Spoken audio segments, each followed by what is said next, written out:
Et si donner un emploi valait mieux que distribuer des punitions? Au Burkina Faso, la mendicité n'est plus simplement un problème moral ou social. Une vague de fausse mendicité déferle sur les villes.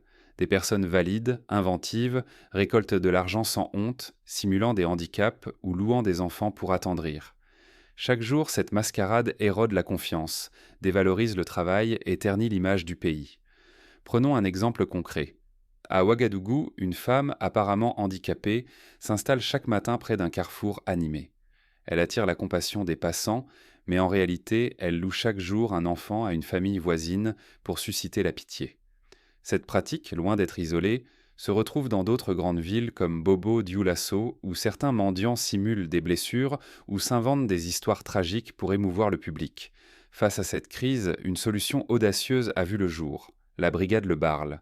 Plutôt que d'encombrer les prisons et de multiplier les amendes stériles, le pays opte pour une nouvelle voie. La brigade Le Barle transforme la sanction en mission. L'objectif n'est plus de punir, mais d'offrir à chacun un rôle utile. Si tu es jeune, si tu es fort, ton devoir n'est pas de mendier, mais de bâtir le pays avec tes mains. Ce n'est pas qu'un slogan. Désormais, ceux surpris à tricher ne vont plus directement en prison. Ils rejoignent des chantiers, des écoles, des routes et participent à l'effort collectif. Travailler redevient un acte de dignité, pas une honte.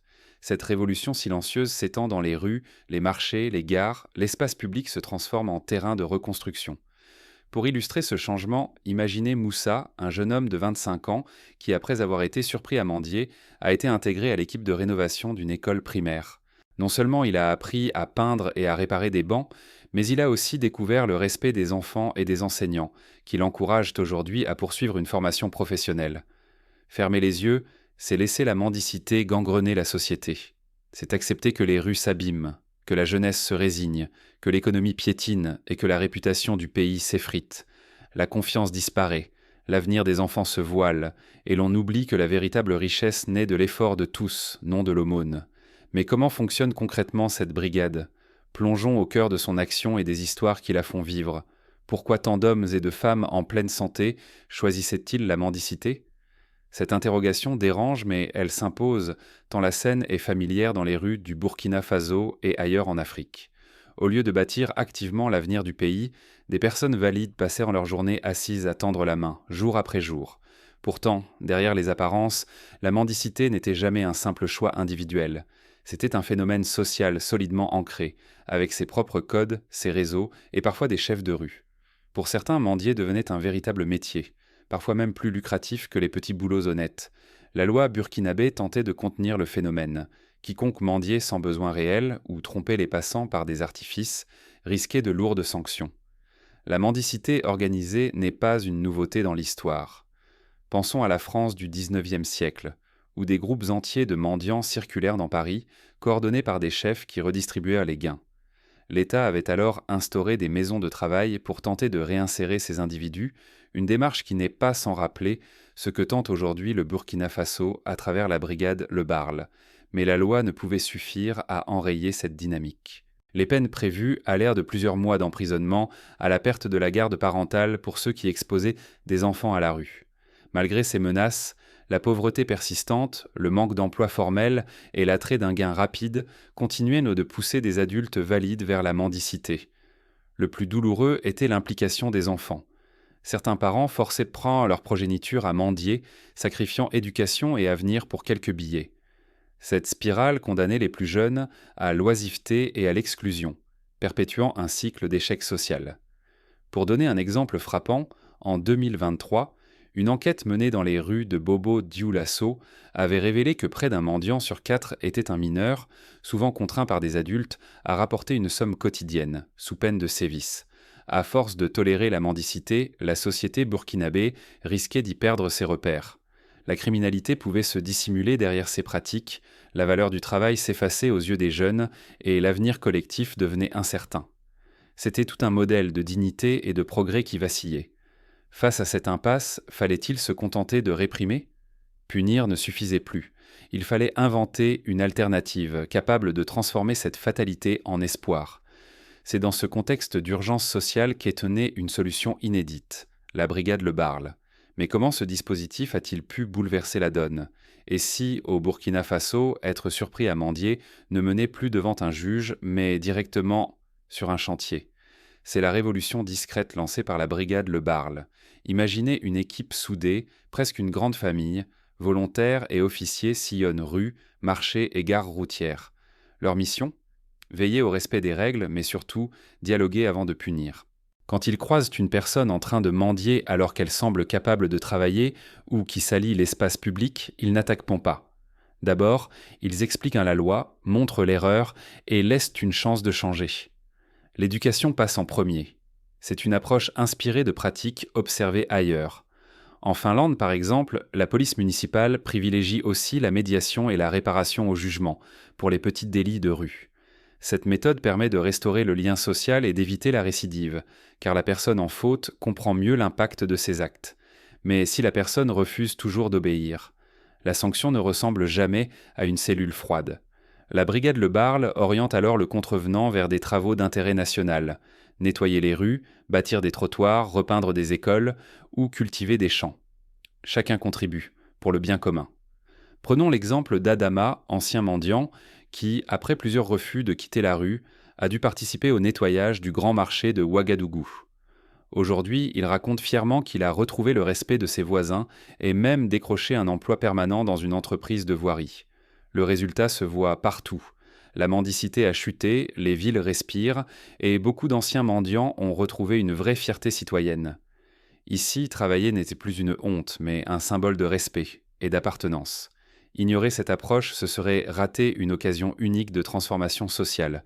Le Burkina Faso prouve qu'avec discipline et opportunité, chaque citoyen peut devenir acteur du changement. Mais comment la brigade Le Barle a-t-elle réussi à instaurer ce nouveau contrat social? Et quelle résistance a-t-elle dû surmonter? Au début, la méfiance était de grande.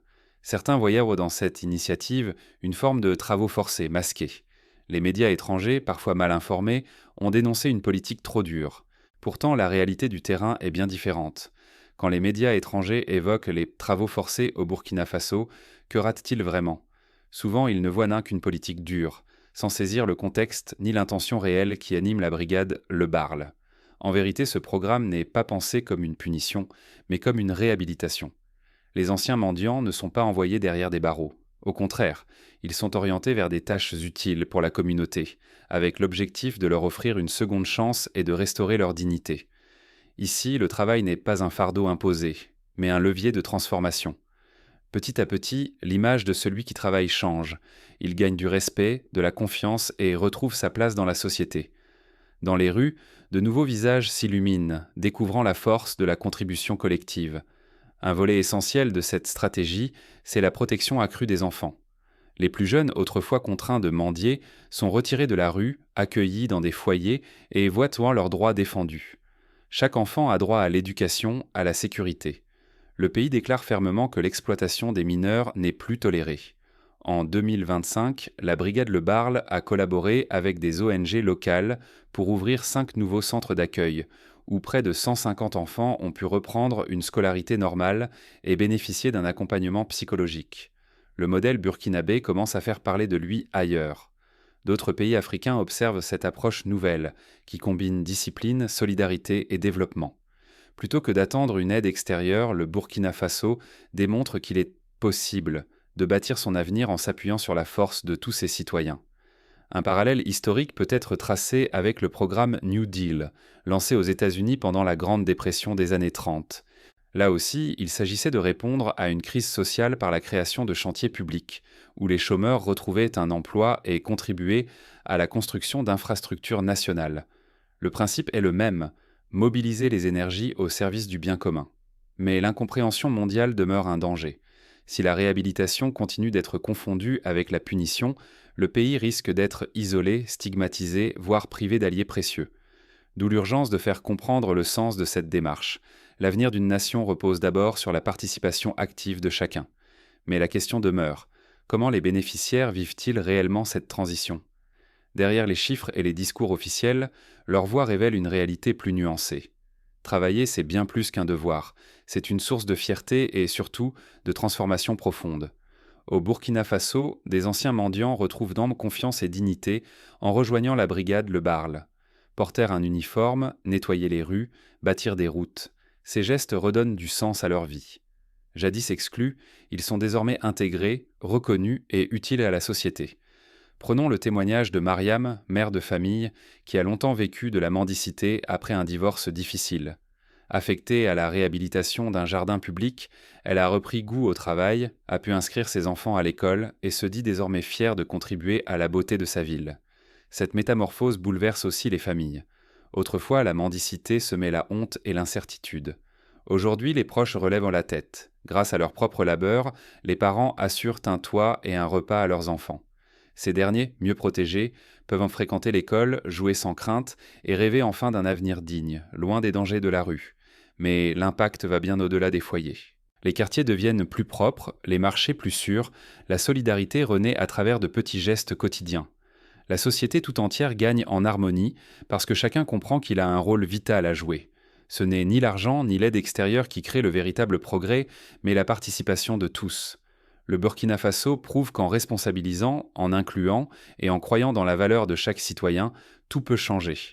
Ignorer ces leçons, c'est risquer de voir revenir pauvreté, tension et insécurité.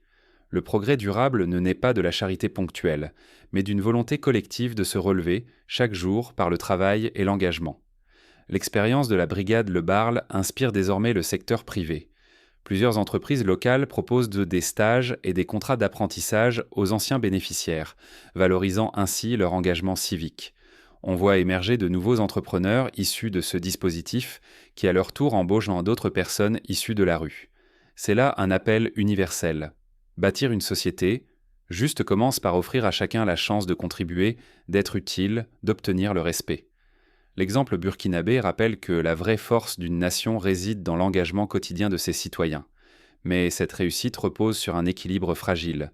Comment éviter que les anciens travers ne ressurgissent ou que la discipline ne tourne à la contrainte? La brigade Le Barle mise sur la formation continue. Chaque bénéficiaire suit des modules sur la citoyenneté, la gestion de conflits et l'éthique du travail. Des suivis réguliers, réalisés par des assistants sociaux, permettent d'éviter les rechutes et d'identifier les difficultés personnelles. Un comité de citoyens, composé d'anciens mendiants, de commerçants et d'enseignants, participe à l'évaluation du programme et propose des améliorations. Ce dialogue permanent renforce la confiance et l'adhésion au projet. Et si, comme au Burkina Faso, nous décidions qu'aucune personne ne devrait être laissée de côté? Imaginez une société où chaque citoyen, peu importe son parcours, apporte sa contribution à l'édifice commun. Là-bas, la brigade Le Barle a prouvé qu'il est possible de transformer la misère en dignité et l'isolement en engagement. Choisir d'agir plutôt que d'attendre, c'est changer le destin collectif. Refuser d'agir, c'est accepter la stagnation et tourner le dos à l'espoir, à la sécurité de nos enfants, à la promesse d'une économie florissante. Mais dès que chacun prend sa place, même modeste, la société tout entière se relève et s'ouvre à des possibles insoupçonnés. Le Burkina Faso démontre que le développement ne tombe pas du ciel. Il naît de la mobilisation de tous. Valoriser l'action collective, offrir une seconde chance à ceux que l'on croyait perdus, c'est bâtir une nation où la fierté remplace la honte, où le respect efface l'exclusion. Quand le travail prend la place de la mendicité, c'est l'image du pays tout entier qui change. Pour aller plus loin, chaque citoyen peut s'engager, signaler les cas de mendicité organisés, soutenir les programmes de réhabilitation, proposer des ateliers de formation ou parrainer un enfant sorti de la rue. Les possibilités d'action concrètes sont nombreuses et à la portée de tous. Le choix vous appartient. Rester simple spectateur ou devenir acteur d'une société où personne n'est oublié. Le véritable changement commence par un regard, une main tendue, un refus de l'indifférence. Si chacun fait sa part, imaginez la force que notre communauté pourrait déployer. En fin de compte, la clé d'une société solidaire réside dans la capacité à transformer la sanction en opportunité, la faiblesse en force et l'exclusion en espérance. Le Burkina Faso, grâce à la brigade Le Barle, montre la voie. Saurons-nous à notre tour franchir ce pas?